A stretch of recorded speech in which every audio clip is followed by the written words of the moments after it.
തിരുവായ്ക്കെതിർവായി ഇല്ല എന്നുള്ളത് ഇനി അങ്ങ് കയ്യിൽ വെച്ചാൽ മതി. മുഖ്യമന്ത്രി പിണറായി വിജയന്റെ ശൈലിക്ക് നേരെ ചോദ്യങ്ങൾ ഉയർത്തിക്കൊണ്ട് CPIയും ഘടകകക്ഷികൾ മാത്രമല്ല, ഇപ്പോൾ CPMും രംഗത്ത് വന്നിരിക്കുകയാണ്.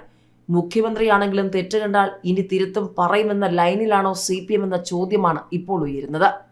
മുഖ്യമന്ത്രിയെ വിമർശിക്കുന്ന ശൈലി മാറ്റത്തിലേക്ക് CPM. വിമർശനം ഉണ്ടായെന്നത് നിഷേധിക്കാതെ പാർട്ടിക്കകത്ത് മുഖ്യമന്ത്രി പിണറായി വിജയന് നേരെ ചോദ്യങ്ങൾ ഉയർന്ന വലിയ മാറ്റത്തിലേക്ക് CPM കടന്നിരിക്കുകയാണ്. ചോദ്യം ചെയ്യപ്പെടാത്ത നേതാവെന്ന അദ്ദേഹത്തിന്റെ പരിവേഷത്തിനാണ് ഇടിവ് തട്ടിയിരിക്കുന്നത്.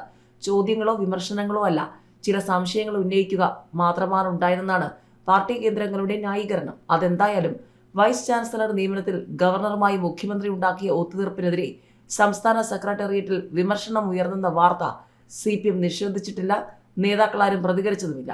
PM ശ്രീ പദ്ധതിക്കായി കേന്ദ്ര സർക്കാരുമായി ധാരണാപത്രം ഒപ്പുവെച്ച സമയത്തും സമാനമായ അതൃപ്തി സംസ്ഥാന സെക്രട്ടേറിയറ്റിൽ ഉയർന്നതാണ്. CPI വഴങ്ങാതിരുന്നത് മുഖ്യമന്ത്രിക്ക് മാത്രമല്ല ക്ഷീണം ചെയ്തത്, CPM സംസ്ഥാന നേതൃത്വത്തിന് കൂടിയാണ്.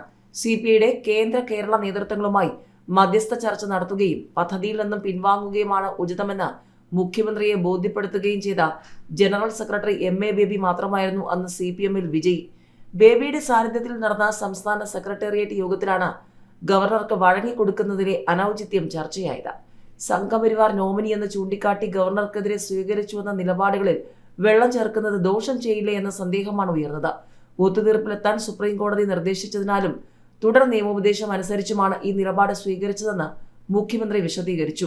2 സർക്കാർ നോമിനികളെ അംഗീകരിപ്പിക്കാൻ സാധ്യതയില്ലെന്നിരിക്കെ മറ്റ് പോവഴിയില്ലെന്നും അദ്ദേഹം പറഞ്ഞു. യാഥാർത്ഥ്യബോധത്തോടെ തദ്ദേശ തെരഞ്ഞെടുപ്പ് ഫലം വിലയിരുത്തിയാൽ LDFന് തിരിച്ചടിയില്ലെന്ന് തെളിയുമെന്നും 3ാം പിണറായി സർക്കാർ വരുമെന്നും SNDP യോഗം ജനറൽ സെക്രട്ടറി വെള്ളാപ്പള്ളി നടേശൻ. തദ്ദേശ വോട്ടിംഗ് രീതിയല്ല നിയമസഭയിലേത്. പല പ്രധാന ജില്ലകളിലും മുൻതൂക്കം LDFന് തന്നെയാണ്. ശബരിമല വിഷയം തിരഞ്ഞെടുപ്പിനെ സ്വാധീനിച്ചിട്ടില്ല.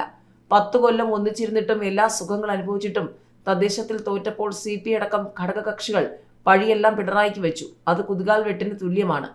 തിരുവനന്തപുരം കോർപ്പറേഷനിലെ BJP വിജയത്തിന് വഴിതെളിയിച്ചത് മേയർ ആര്യ രാജേന്ദ്രന്റെ പക്വതയില്ലായ്മയും ധാർഷ്ട്യവുമാണെന്നും വെള്ളാപ്പള്ളി നടേശൻ പറഞ്ഞു.